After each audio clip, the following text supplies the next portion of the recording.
ABC journalist who worked in the Middle East, is very clear about her support for what she calls the revolution.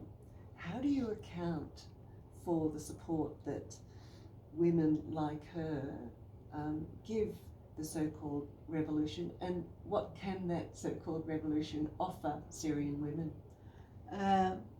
I think when I hear of Western or Australian journalists, and there were many of them coming through the Turkish borders to the areas where the terrorists were, I find that I have one of two explanations. Either these women are being paid a lot of money to write and to make that stand, or they're completely ignorant of what is going on in reality.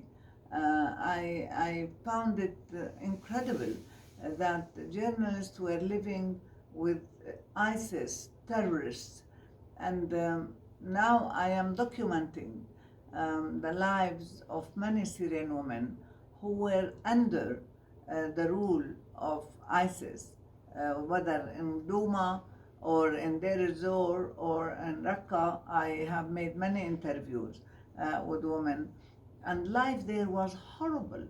They were raping women, they were killing their husbands, they were killing their children, they were treating them like slaves, and I can't understand how any Western person who lived, or especially Western woman, who lived in a Western country, how can they come and support this kind of horrible measures and horrible people?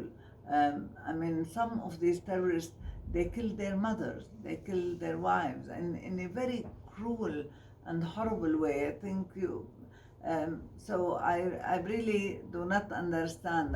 There was no revolution in Syria. There were a group of paid people who were helped by terrorists coming through Turkey, and there is now a lot in the Turkish press how Turkey allowed all these terrorists to come through its land. And now, as you read, there are people who came from France, from Belgium, from many European countries who had nothing to do and who were paid money to come and fight against the Syrian people. So actually I feel sad when a Western woman supports such terrorists, because I always worked as a bridge between Western women and Arab women, and I always believe in common human values and try to promote these values in my society. And so to find such a horrible abrogation of this makes me very sad, in fact. And of course this affects the lives of Syrian women very, very badly.